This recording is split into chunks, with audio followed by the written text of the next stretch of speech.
Good evening, everybody. Welcome to 2022 and our first BotSoc webinar. It's really good to have everyone here. We've made it. It's been a terrible couple of years to come out of, but I'm getting a good feeling about 2022. It's especially interesting to see what we're going to get up to in our new reality. So I'm Rupert Koopman. I'm the Conservation Manager of the Botanical Society of South Africa. And in partnership with Crew and SANBI, we worked out these webinars. They've been running for exactly a year now because the first one was January 2021. And we're glad that you're still around with us. But let's get right into the bones of things. I think when people saw the title, you would have obviously asked what's going on. Stick with us and you'll find out. Essentially, language matters. Botany, because we love plants, but a lot of it can be historically kind of linked as well, and change comes slowly. We still use plant presses, which are quite ancient material. And sometimes, we're like, how do we make the work that we do relevant to younger people, and how can we attract a broader audience? And I think sometimes that goes towards the language that we use. And so our first speaker, who's unfortunately unable to join us live, but we'll be playing a video from Dr. Kate Parsley, is the person who started thinking and ultimately wrote about plant awareness disparity and why we should be using the term instead of plant blindness. And let me just introduce Kate quickly. Dr. Kate Parsley is a postdoctoral researcher at the Donald Danforth Plant Science Center at St. Louis, Missouri. She completed a PhD in biology under Dr. Jamie Sable at the University of Memphis, and her dissertation research focused on developing a new conceptual framework to combat plant awareness disparity using plant-related real-world topics to interest the students in plants. But I'm going to just play her talk, which is amazing. And then also just from a housekeeping point of view, remember to put where you're from in the chat. We will not be taking questions during the talks, but right at the end. So put all your questions for the speakers in the Q&A. And then the other thing is, remember that there is an after party which is not broadcast. So please stick around for that. So just give me a second and let me get Kate's video going, and please enjoy.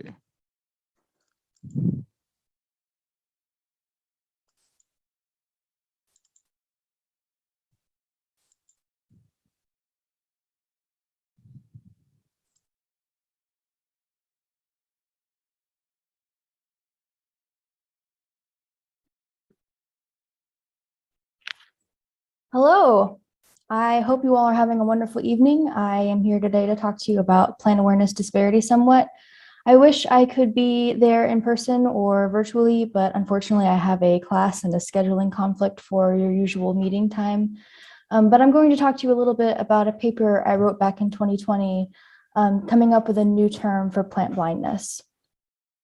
So to give a little bit of background, plant blindness was first actually mentioned in a science article in 1919. A scientist by the name of Nichols was discussing how the creation of general biology courses was causing some really problematic misconceptions. And so in the article, he states that these courses are responsible for the popular delusion that biology is the study of animals and that the words biology and zoology are synonymous.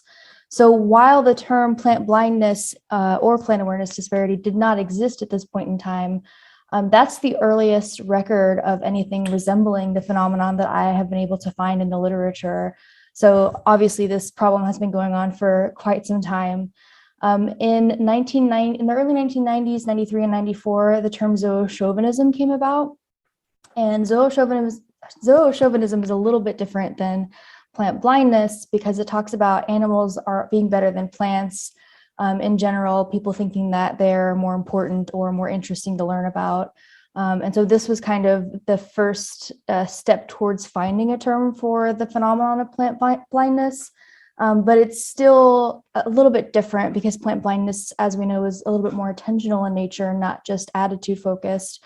So this was kind of an intermediate between, not having a term and having the term that we had in the late 90s, which was when Elizabeth Schussler and James Wandersee coined the term plant blindness, and that largely replaced the term zoochauvinism. But there are two slightly separate things. So you'll still see references in the literature to zoochauvinism as kind of an impact of plant blindness on human perceptions of plants and animals. So the actual phenomenon of plant blindness is the idea that people tend not to notice plants in their environment as often as they do with animals. And this you'll see in a lot of different contexts in a lot of different ways. It's actually kind of created or composed of 4 different components.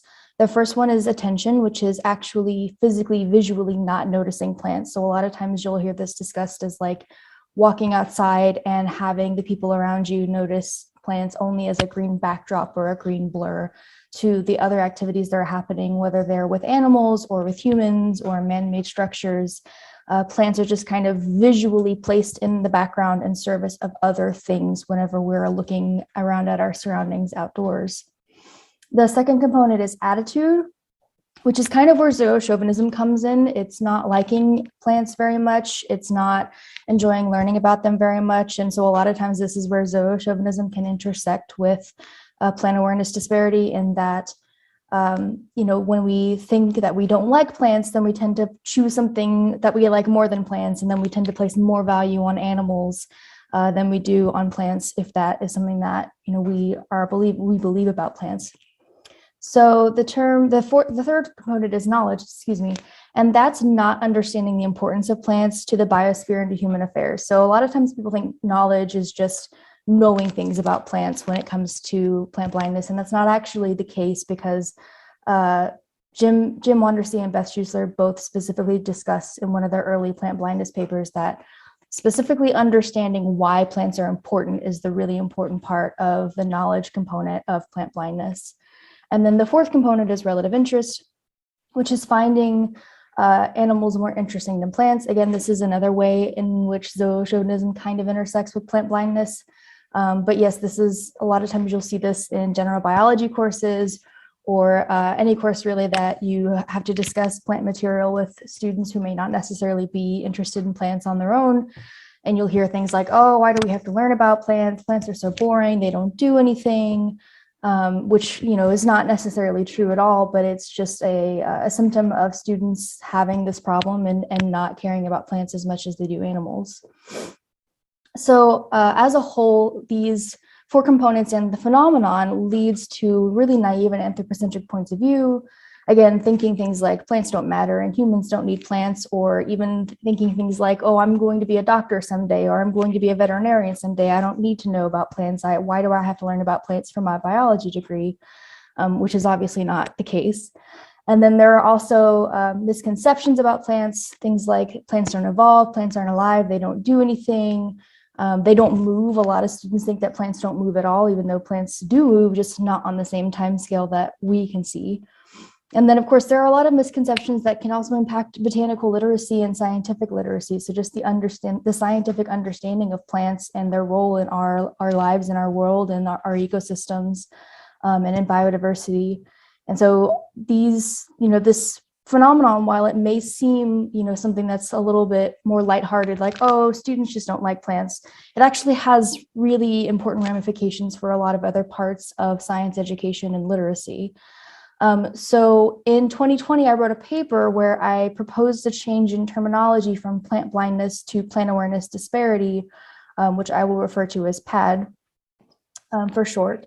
So plant blindness is a disability metaphor. So what this means is that it equates a disability with a negative trait. In this situation, we are equating the disability of blindness, which is an actual disability, to just having a negative trait, which is not noticing plants. And I've just discussed with you all the ways that not noticing plants is a negative trait and can be problematic. And so now, this term that we're using, even though it is a metaphor and it is meant to be figurative, and, I've spoken with Beth Schuessler, and, we basically agree that this was never the intent. Unfortunately, disability metaphors are inherently ableist because they equate that disability with a negative trait, and being disabled is not a negative trait.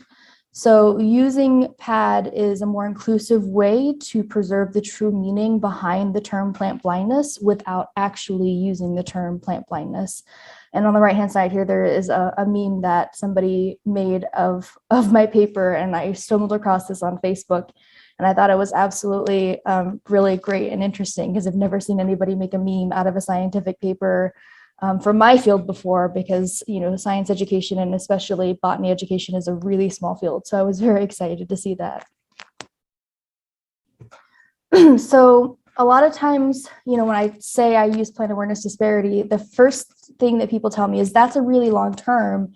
Why wouldn't you just use something shorter and simpler like plant awareness or something else? And the reason why I chose PAD specifically is because it really highlights and places emphasis on the fact that there is a disparity in awareness between plants and animals, exactly the way that the term is saying this is happening. So the problem here is not just that people aren't noticing plants, right? That's part of the problem. That's half of the problem. But the other half of the problem is that they do notice animals, and they do tend to place more value and emphasis on animals than they do with plants. And so visually speaking, this looks like, placing plants in the background as a green blur in visual service of other things, of noticing animals. If you show a picture of an ecosystem to a classroom full of students, the thing they're going to notice the most in that ecosystem is whatever charismatic megafauna happens to show up in that picture. So PAD still highlights this visual portion of the original term, but it does not use disability or deficit language. And it still also includes all four of those components while placing the special emphasis on the attention component, just like the term plant blindness did, because plant blindness also included all four of these components. Nothing has really changed about the definition here. We are just keeping those four components present while emphasizing the fact that this is rooted in our visual system and the way our brains process visual information. So the disparity between how often students are noticing plants compared to how often they're noticing animals is what causes these other components to become a problem. So this attention component is what is causing the lack in interest in plants. It's what's causing the lack of a positive attitude towards plants. And it's also what's causing the lack of knowledge about why plants are important.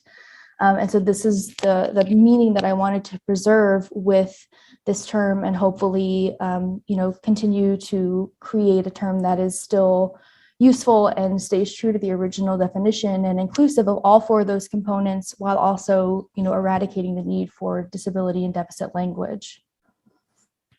So I always really like to acknowledge and thank Dr. Beth Schuessler, who was on my committee, and Dr. Jamie Sable, who was my committee chair. The reviewers for this paper gave me really wonderful feedback and really excellent suggestions, and made it even better, like so much more better than whenever I submitted it the first time. And I always really like to acknowledge anyone who's ever done plant blindness research of any kind.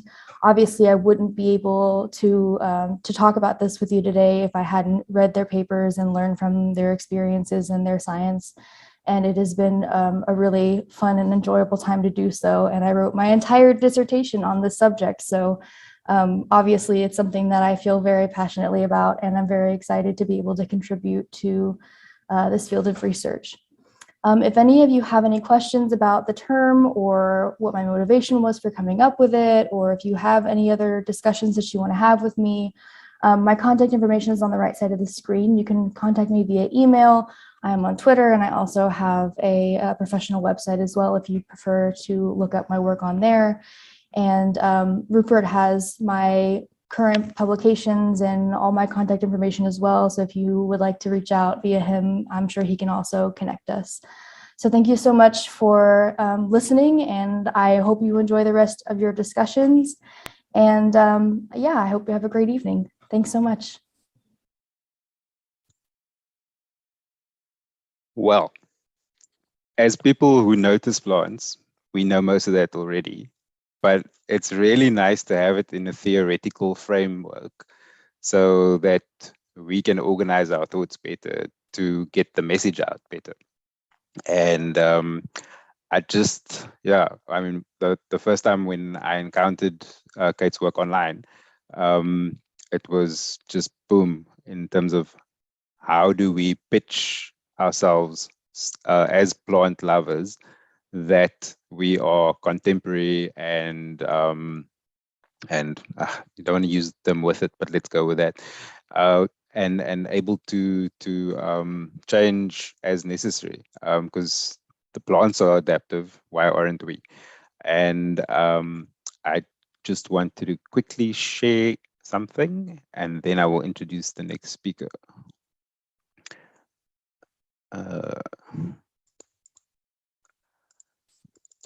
So for those of you tuning in for the first time and you've never heard anything about the Botanical Society, we are a venerable NGO that's more than 108 years old, and we're based around the country. And how we're organized is, remember, the first BotSoc branch started just before Kirstenbosch did in partnership, and we've kind of kept track with the botanical gardens ever since. So we're national. These are where our branches are across the country.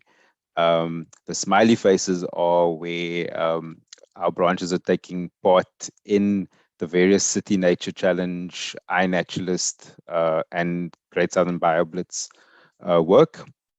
And it's really cool to be able to help pull all of that together through our partners, Crew and SANBI, and there's a long list of other partners. It's really nice to work together. So if you're not yet a BotSoc member, or used to be one, consider getting back in the saddle. We've got a lot of interesting things that we're going to be up to. Right. So now I'd like to introduce our next speaker, but because Professor William Bond's CV is very, very long, I just want to say, William, it's really an honor to have you here with us. I know you're a BotSoc member for a while.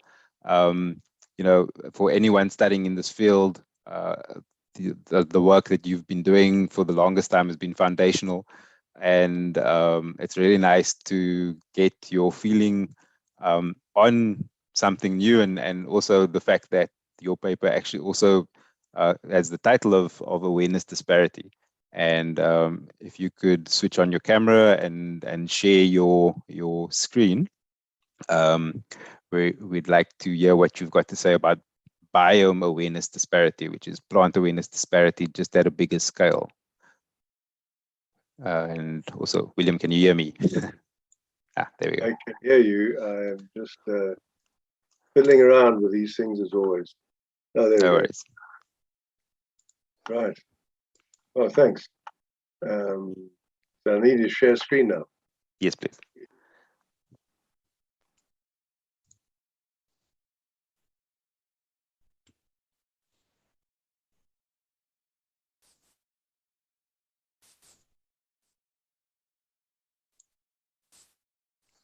And don't worry, I'll edit this bit out. All right. Very good.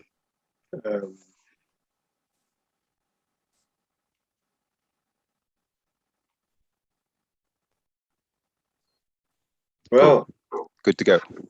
Good afternoon, everyone.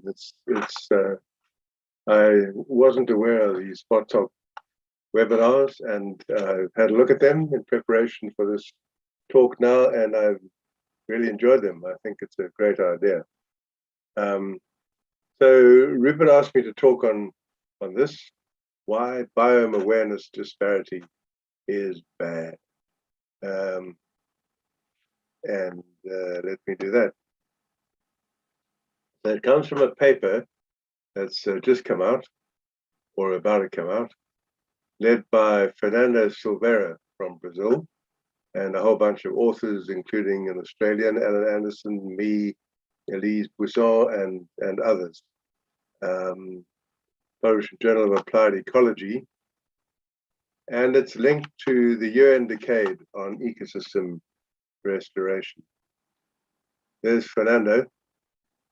He's a great guy, lots of energy, lots of big smiles, as you can see, and he's holding a remarkable sedge that grows in these non-forested ecosystems in Brazil, which flowers within 24 hours of a fire. Extraordinary thing. Here's some other people. There's Elise Busan on the left there, who is very active in restoring grassy ecosystems in Europe, in South America, in Madagascar, in Africa. And she's written some great reviews that I recommend to anyone who's involved or wishes to get involved in the restoration of non-forested ecosystems. On the right here is Giselda Durigan. He's one of the top savanna ecologists or just ecologists in Brazil, who really, she's influential because she works within government as well, and she's made a difference to how people perceive fire in Brazil. For decades, fire was excluded because it was considered damaging, and the result was that many of their magnificent open savannas closed over, and they lost all their diversity, which is one of the things that we worry about worldwide. So this is the habitat where Fernando works. It's called Campos Rupestre, which means sort of rocky grasslands, very rich in species. Brazil in general is extraordinarily rich in species, but this place is, to me, it was almost like a tropical heathland. Very high diversity of woody plants and forbs, grasses, sedges, and all of them, like so many species in open habitats, including our own flame wasps, hate shade. They can't stand shade. So you don't find them inside forests. If you put a plantation up, it either kills the plants or it casts too much shade for them to flower, and they're doomed anyway. So this, recognizing the incredible importance of shade as a destructive agent, is part of the rationale for writing this paper. So the context was, this is the start of the UN Decade on Ecosystem Restoration, which aims to protect biodiversity, secure ecosystem services, mitigate climate change, and enhance human livelihoods. And the bottom line in all the literature is by planting lots of trees. And we even have the suggestion from Baston and Crowther, we need to plant 1 trillion of them, endorsed by ex-President Trump. I would like to say immediately that a lot of this literature is a house of cards. If you explore it with any attempt at critical thought, it disintegrates. So what is biome-awareness disparity? It's bad. And we define it in our paper as the failure to appreciate the significance of all biomes in conservation and restoration policy. So you can see it's linked to the previous speaker, her concept of PAD and our concept of BAD. Now, I didn't know that actually until preparing this talk. So that's clearly where Fernando got the idea from. He's very good, by the way, at selecting clever titles. And he helped me with getting a title for a talk I gave on forests called Myth Busting Forests, for which I go to Oxford.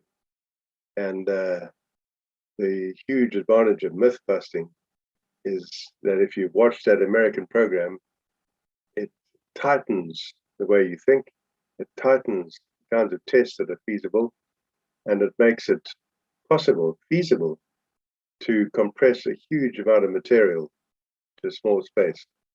So thank you, Fernando, for giving me that title. So we quantified BAD, and this is the trick with our paper. I mean, there were precursors to to this idea of biome-awareness disparity. In 2010, Kate Parr and I had written a paper on the distorted amount of research on forests versus grasslands and grassy biome biodiversity. And at that stage, it was something like 9 to 1. For every 9 papers published in forest, there was 1 on the other major tropical grassy biome, which is hopeless. So the power of this paper, I think, is partly because we quantified it, following Parsley's PhD. So we look at the attention and interest expressed as a differential representation of biomes in science, in the media, and commercial interests. We looked at bad in terms of action. How many restoration programs are there that are within forests versus all the other biomes in the tropics? And we looked at knowledge. How many scientific papers could we find dealing with ecosystem restoration? So this is all about restoration within different biomes. And given that we're on the brink of a decade, 10 years, it becomes very important to question the policies and which kind of biomes they're targeting to see whether will South Africa benefit from a decade of restoration. If it's only about restoring forests, what does that mean for us? Does that mean we lose out because South Africa has so little forest? So this is the area where I begin to fade. What this graph, this diagram shows, the green, it's an analysis of tweets. Now that's where I fade. I'm not a user of social media like tweets and Facebook, but they were able to analyze thousands and thousands of tweets to look for tweets about forests and tweets about grassland. And the forest tweets are the green, and they're within particular organizations. So you can see which organizations are forest obsessed, and the number 1 is this WRI, and there are others. And you can see which organizations have a more balanced treatment of forests, and these are non-forest, primarily grassy systems. So what this showed is massive distortion of the massive disparity of awareness. And I just wanted to point out with these arrows here, this top one here is a World Resources Institute. And these are the guys who produced the map of global forest landscape restoration opportunities. And this map maps almost the whole of South Africa's grassy biomes. Sorry, not South Africa, Africa's grassy biomes as suitable for restoring forest.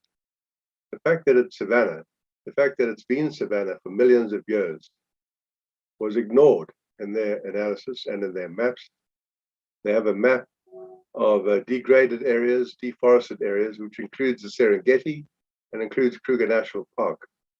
And that's the basis, this organization that produced these maps is one of the main drivers behind the policy to plant trees all over the world.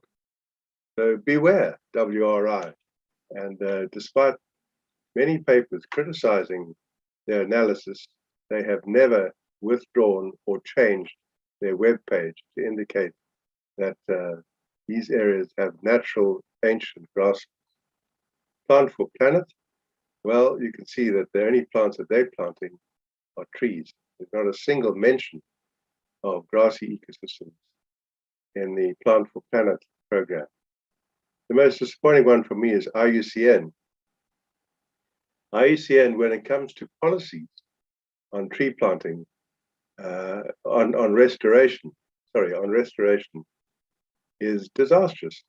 They are right behind the tree planting programs. They're one of the major signatories to a plan to plant 3.5 million square kilometers of trees by the next 10 years. And for some reason, IUCN is blind. They have a huge blind spot for all the life that exists in non-forested systems, such as our fynbos, such as our grasslands, such as Africa's unique biodiversity in our savannas. And I think this is scandalous. And then here we have AFR 100, which is the offshoot of the WRI analysis. And this is where Africa is planning to plant 1 million square kilometers of restored forest.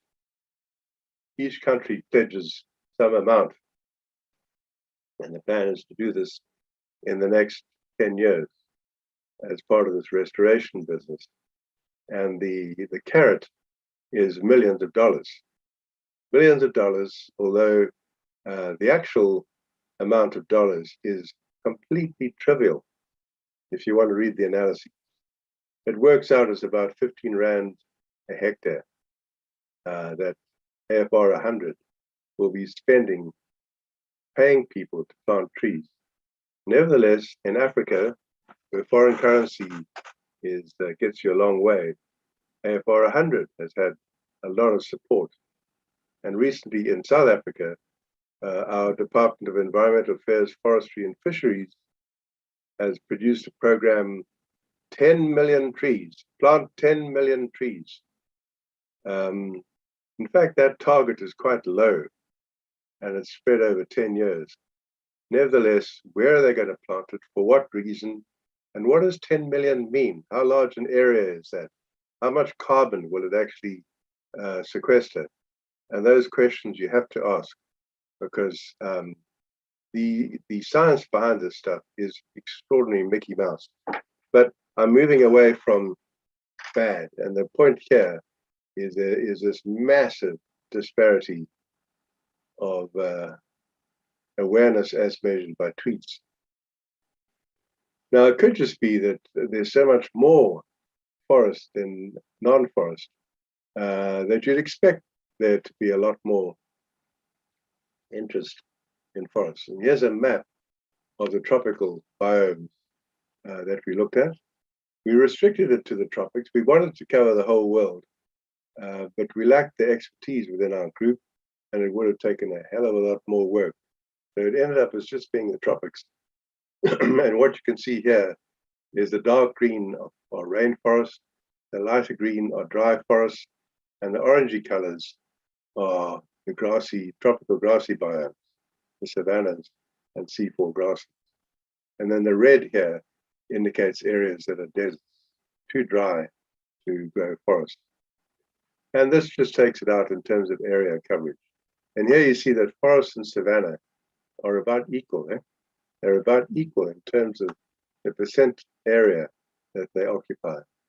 And look at Africa, by far the most important continent, the epicenter of grassy biomes in the world.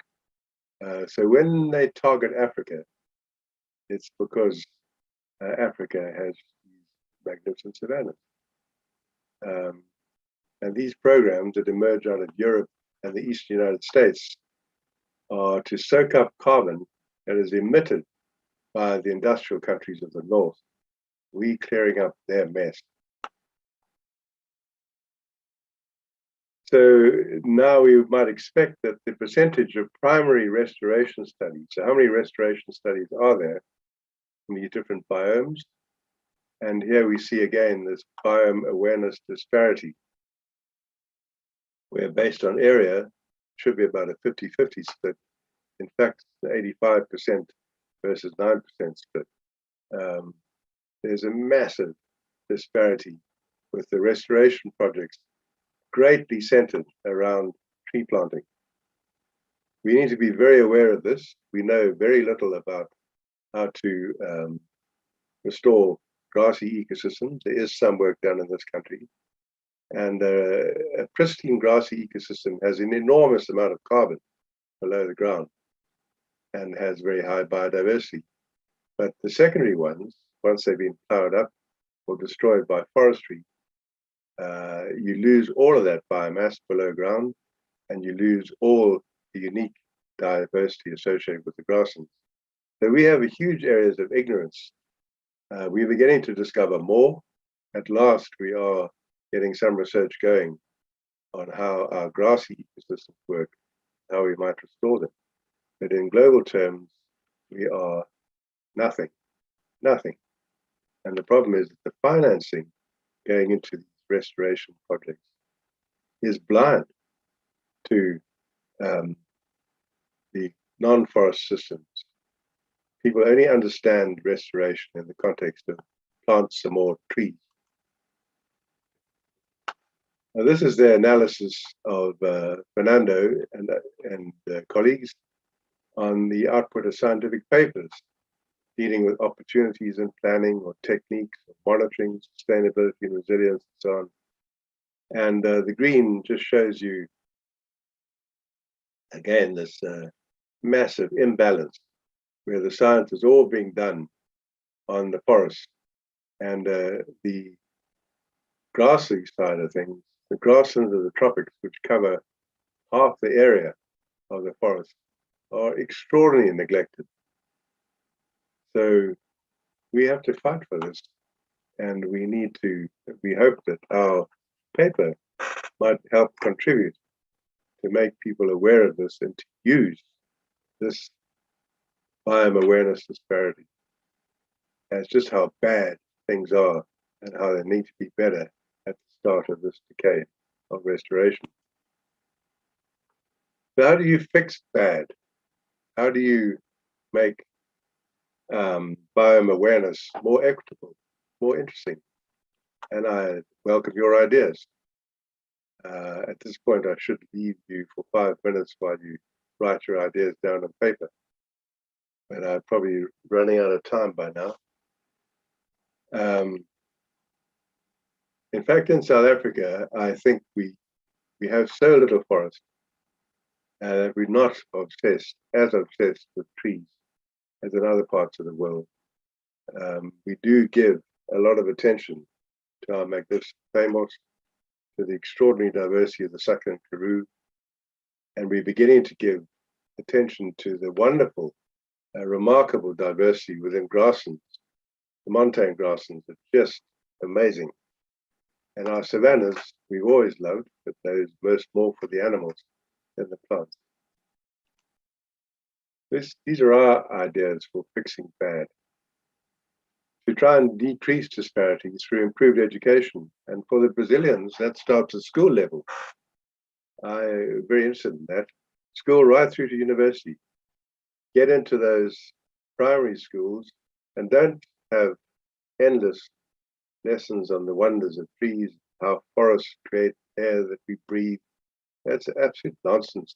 Start talking about reality and how all life supports humans and how we need to care for all life and our planet if we are going to have a pleasant future.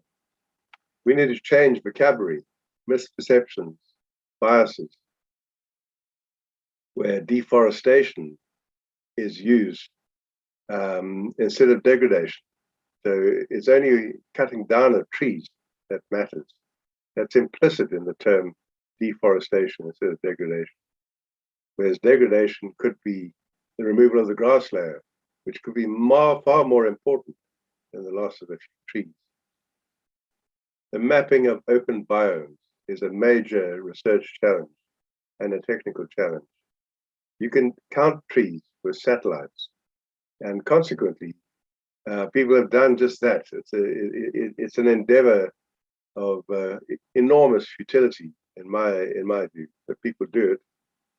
And trees as low as 10% cover, depending on their height, are considered forests by the FAO, the UN's Food and Agriculture Organization. That is ludicrous. It is really silly. What we try to do is to define savannas by the presence of grasses. It's the understory that tells you about the ecological processes that are essential for maintaining that system. It's not the trees. Trees can be a few, or they can be many. We need to decrease disparities in policy and knowledge. Why in the AFR 100 reforestation program. Why is it all about reforestation? How much do we know about restoring grassy ecosystems, restoring savannas? It is completely wrong for Africa in particular to put all the emphasis on planting trees. We need to decrease disparities in action and knowledge. So we need more restoration projects targeting grassy ecosystems. So there are some here, and let's hope we get more.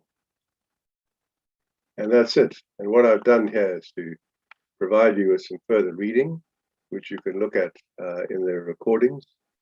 And then there's some viewing. So these are YouTube videos, which are informative and easy to watch.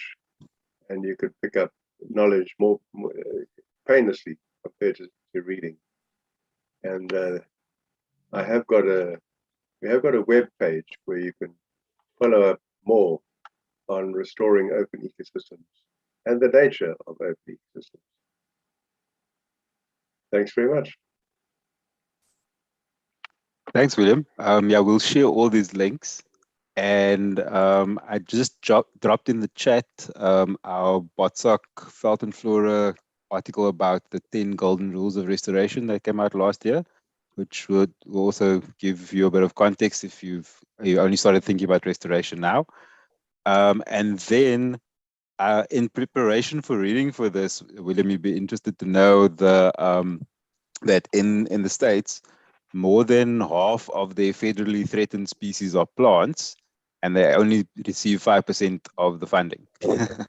So yeah, we've got work to do. But at least thank you for producing the data so that we can start taking these guys down now. Cool, thank you so much. You can stop sharing your side. I'm gonna introduce our next speaker. So, and also remember that William will be around for questions, and if he's got time, maybe in the after party. And the one other thing William forgot is a shout out for the thicket, which in my national capacity and the fact that we've got branches out in the thicket, we must mention them also as a super important biome. Denisha, you can switch on your camera and I'd like to introduce you. So Denisha Anand is the biodiversity project manager and environmental educator with the City of Cape Town. She's primarily based at Princess Flay and very active on social media too. She recently did a TED Talk, which I advise people to go and check out. And she's that rare beast of a mix of a plant person that thinks about anthropology and sociology as well. And we need much more of that. And so her master's is on plants and people, and the mapping and visualizing plant practices and intimacies in Lelyfontein, Namaqualand, South Africa. So thanks for joining us, Tanisha. It's really cool to have you here. We've also luckily been interacting in terms of the BotSoc Kirstenbosch branch, supporting some of the conservation work, including restoration at Princess Flay. So it's nice to have the squad all on here. So if you can go ahead, share your screen. Thanks for joining us, and we look forward to the presentation. Let's find it.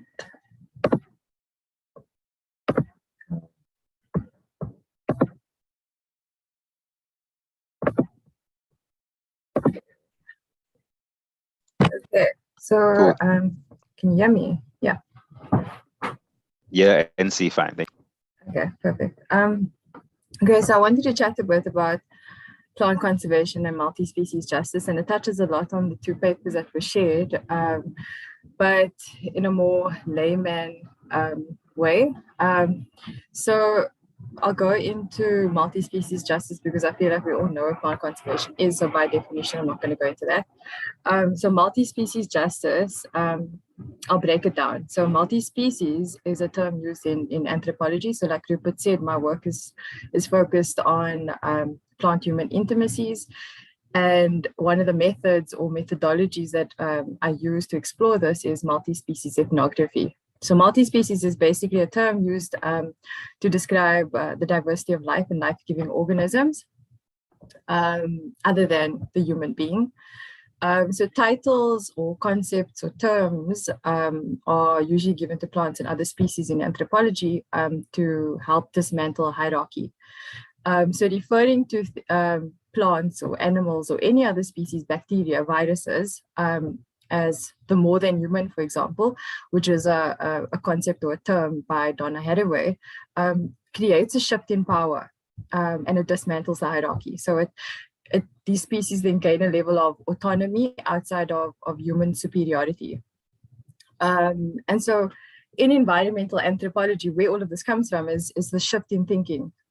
So the plant blindness or the disparity that was mentioned earlier, it's all part of the species turn or this multi-species turn that happened in environmental anthropology, where there was this mass agreement, if you can put it that way, that there needed to be a change in how we write and document the more than human. So everything other than humans, and including humans as well, because it matters how we write and it matters how we document, because it shapes how we treat them and think about them in our day-to-day life. So the turn encouraged justice for the more than human and for multi-species outside of human beings. So when we start writing out hierarchy and we start referring to species as the more than human, there's a justice. And I know the word justice is such a loaded word in South Africa, but in this context, it basically just refers to a shift in power. And this shift in power is the dismantling of the hierarchy, putting humans on top, putting zoology over here, and then putting botany over here. And it takes over that objectification of animals and plants, or animals versus plants. And so that shift in power that happens then allows for radical care. And I'll explain how it allows for radical care, because it's all this flow from thinking about plants and other species as being on the same level as us, allows us to relate to them in a more intimate way. And it starts creating this relationship between us and them that fosters a sense of inseparability and interconnectivity. So there's no one above the other. And so you start thinking about how we impact their lives and how their lives impact on our lives. And so this kind of thinking and the shift in thinking obviously has implications for conservation and for plant conservation in the best way possible. Or we'd hope so, and we'd like to think that this would be one of the good implications if everybody starts thinking this way. And this is why we promote it and try to bring it to light. So in my work, I'm trying to highlight the deep intimacies that exist between people and plants. And it's in the simple things. It's in watering your plant every day. It's in greeting your plants. It's in weeding. It's in removing invasive or alien species. Those are intimacies because it shows a level of care. And this all comes from a shift in thinking, because you realize that the species needs to be cared for, because the species it's a being that needs care. So in thinking this way, it can only be positive for plant conservation, and I'll explain this through talking about the Anthropocene. And how the Anthropocene is basically characterized by extinction, loss, devastation, destruction of plants, and a lack of care. So a lack of care. And so Donna Haraway again describes the Anthropocene as this time that's marked by severe discontinuities. So again, so it's the extinction, it's the loss, it's the death. And discontinuities are often the realities of the more than human, not so much ours, I suppose depending on the class scale, but it's usually the reality of the more than human. And these discontinuities have devastating impacts on our environment. And like I mentioned before, when you start thinking about plants and how they impact on our lives and how we impact on their lives, you realize that the devastating impacts that we have on their lives as the more than human in turn has an impact on ours. So again, that thinking shift allows you to not see yourself as separate from, so what happens to them happens to us. It's a simple way of relating to the environment in a care-based way. So because the Anthropocene is such a devastating time to exist in, and it's marked and characterized by death and destruction, we need to start thinking about new ways of existing in this world. And there's another concept in anthropology that I'm also thinking through, which is reworlding.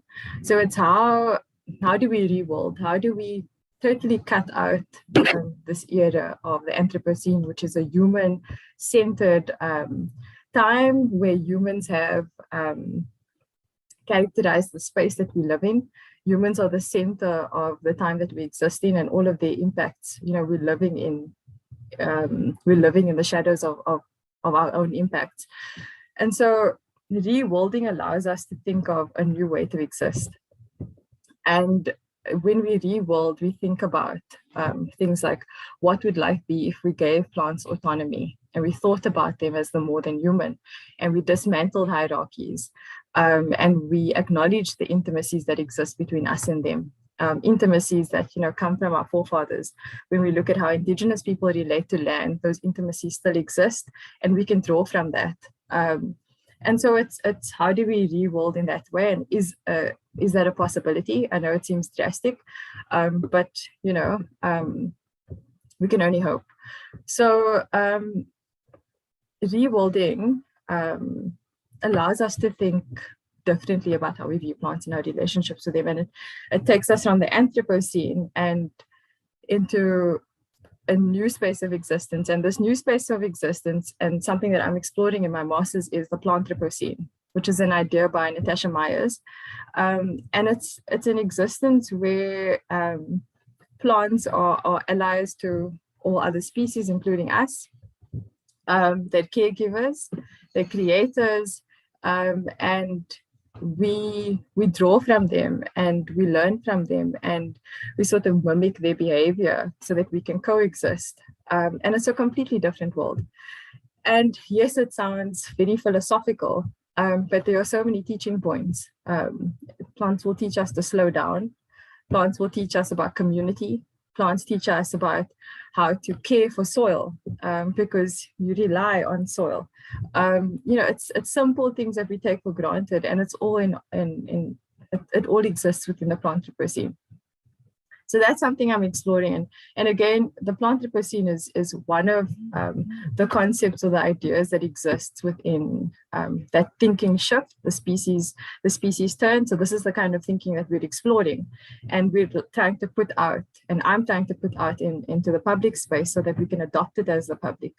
And it already exists in the way that we think about plants in our day-to-day life. It's not something new, just that in anthropology, all these terms.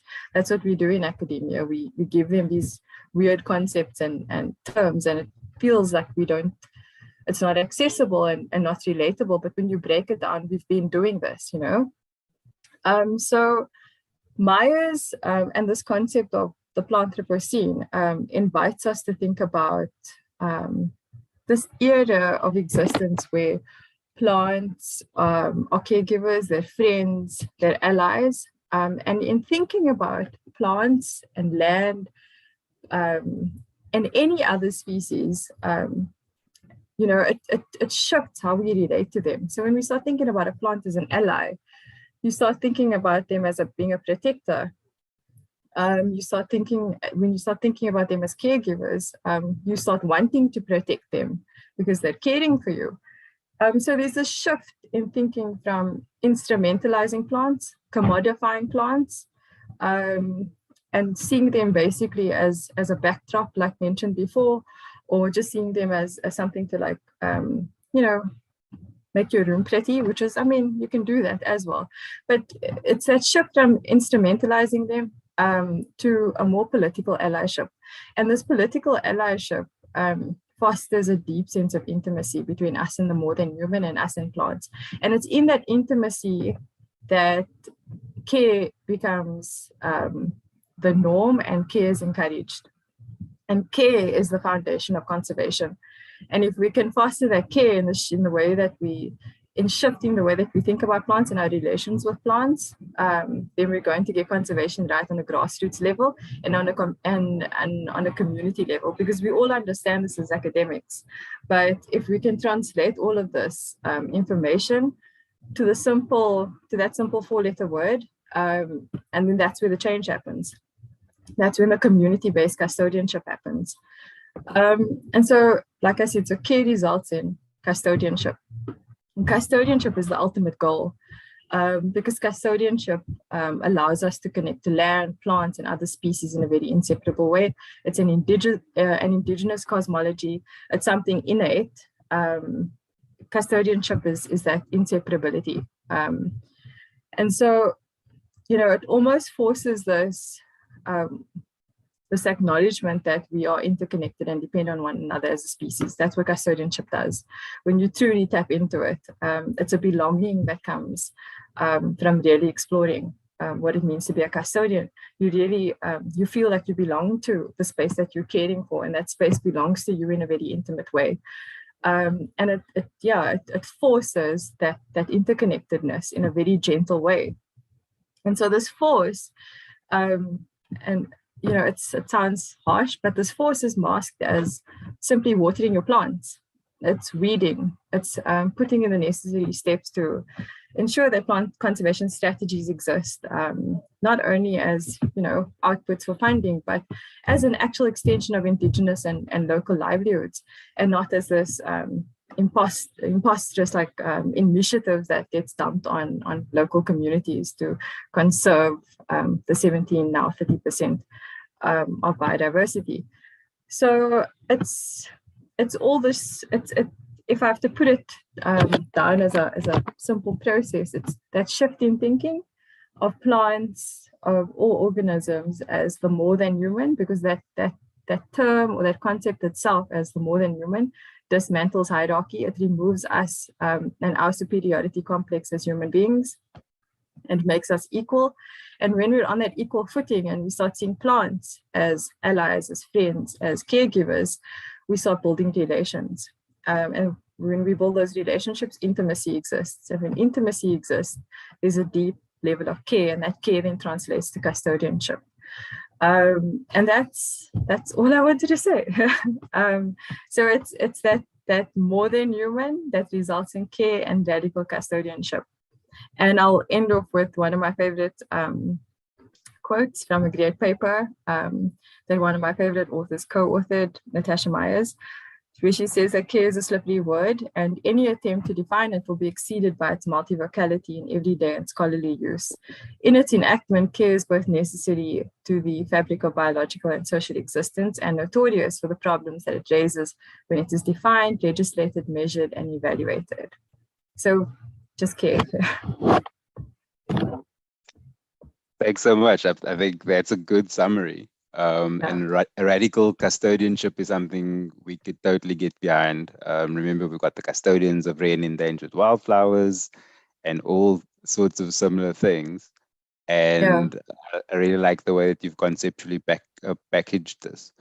So I'm going to, Gustav, I see all your questions there, but I almost want to say that that's a webinar by itself, just in terms of the concepts of restoration versus revegetation and so forth, because Gustav, for those of you that don't know, is a regular watcher. He's a practitioner of rehabilitation up north.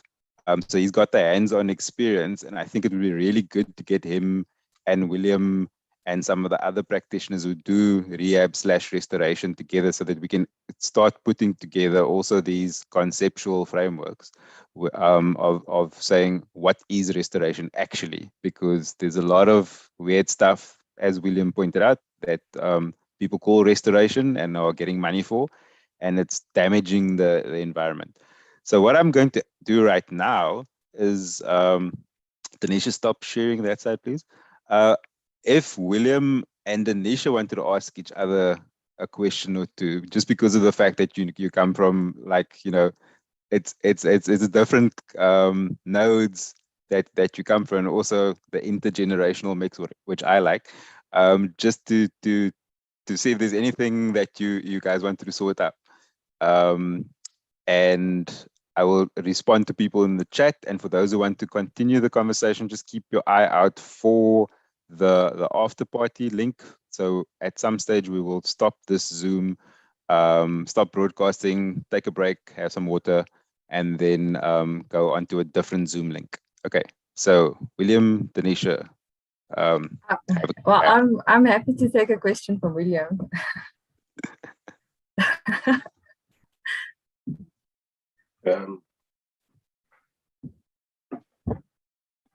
Yeah, well, I mean, it's a point of view, and I think it's an interesting idea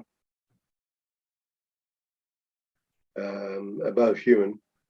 I don't see it catching on.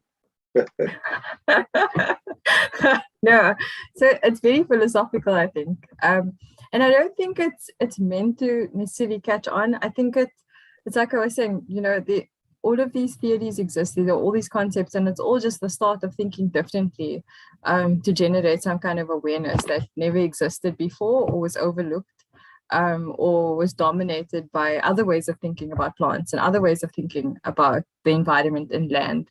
So I think it's just introducing a different way of thinking about it, and whether it catches on or not, you know, doesn't really matter. But this is why exploring these ideas and trying to bring it into something as simple as custodianship, you know, it doesn't have to be theoretically sound, but you can draw from it and integrate it into custodianship practices. That's what I'm taking from it. It's simply teaching people how to care. So for me, it changes my shift in thinking, or it's created a shift in my own thinking. And how that translates is I work with kids on the ground, I work with community members on the ground, and that's how it impacts change. I just, I mean, it's not really a comment on your talk, but on the first talk, my experience, I've been very surprised in KZN, KwaZulu-Natal. My sister wrote a book on the wildflowers of Natal, and it's more than 2,000 species. And every single species had a Zulu name, which meant that there was a huge amount of local knowledge on those plants. And they were certainly seeing those species and noticing them very closely. And we had a workshop in Shisui, in which we had a whole lot of the leading lights in animal research talking about their wildlife studies. And we had 1 or 2 studies on the plants. And the one talk was on the forbs, and saying that the reserve had a lot of forbs inside, conserved, and outside there were none. And there were questionnaires afterwards for which talks people had enjoyed the most. And all of our foreign guests and many of the South African guests from universities pointed to the animal talks. They were fantastic. All of our Zulu staff said, man, you know, that talk on the forbs, that is fantastic. That is really great. So I think that this notion of plant awareness disparity is maybe just something that you get in some parts of the world, but it's not universal. And I think there's certainly within South Africa, let alone Africa, there are people who deeply love and appreciate plants. Whether they're members of BotSoc is another matter. And that's what you got to probably do if you root it, is to ensure that they become members. I actually want to go in first, Denisha, because Okay. we helped publish that book, so thank you also. And B, I've just been dealing with one of the stewardship officers of eThekwini municipality, and he's also published with other people a you might have heard of it, William, a publication on Zulu names for invasive species as well. Yes. So agreed that and that South African people, especially those who have not been removed from their kind of ancestral homes, then retain that intimacy that Yes. Denisha was talking about with the natural environment, and in our case specifically plants. And then obviously, as you have a rapidly urbanized / removed from your roots population, then that connection is broken and severed and Yes. so forth. As we see in the Cape with traditional knowledge of plant medicine, where Yes. if you look at kind of Ben Eric and also Denisha works in the same kind of sphere, where close to Cape Town, because that was where the first kind of urbanization and disruption happened of traditional knowledge. There's very little. And then if you're in the Cederberg, then there's still quite a rich, and also in the Northern Cape and so forth.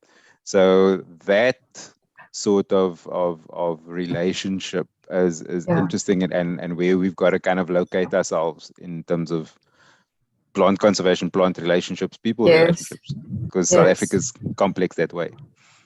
Well, it suggests there's huge scope for getting to children through education and through schools.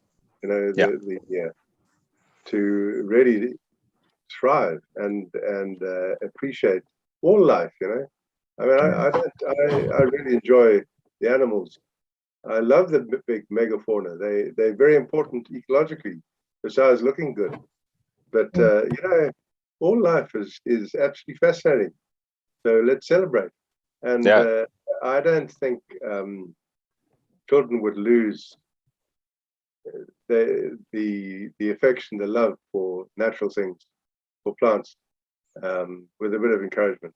Anyway, Denisha, you're actually working in it. So I defer to you.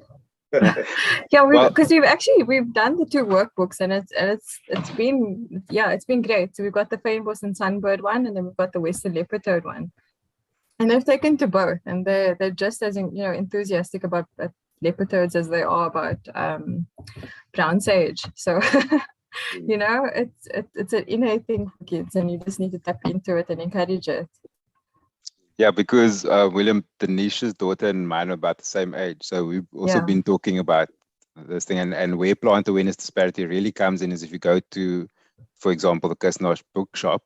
And for kids, there's maybe 1 or 2 books on plants, and there's like a whole lot on animals, which is something that I want to tackle as a spare project.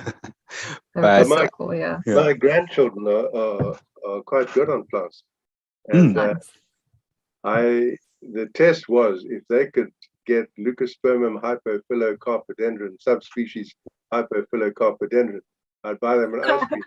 And they got and now so it's all about incentives. All kinds of names, you know? Stewardship, incentives. It works. Cool. Okay. So thank you for both of yours, and in our absence, Kate's amazing contribution. I think there's a lot to work with here in terms of how we reposition ourselves and think about ourselves in relation to plants. Thank you, William, for your kind of anchoring it and bringing those years of experience and international context as well. And Denisha, your energy and different vibe too. I just want to throw up the flyer for what's coming up with BotSoc. Well, the first thing is iNaturalist. If you're not yet on it, there's a webinar about citizen science and so forth. But we really need people, if you're on iNaturalist, to start getting into identifying plants. But the real cool thing is our next webinar, which is the last Thursday of February, is featuring the Big D. Well, not in person, but you might have heard by now that Attenborough's Green Planet is out on the BBC in the UK. And there's a lot of Fynbos in episode 3. And we'll be joined by Ali Tones, who's one of the producers who worked on the show, and we've got a couple of BotSoc members who helped behind the scenes to get the footage. So we're very keen to get some exclusives of what happened there. So thanks everyone for joining us. Check out the link for the after party, which will start in about 5 minutes or so, also on Zoom. And thank you for supporting, and thank you for thinking differently about plants. Have a good evening. Good night.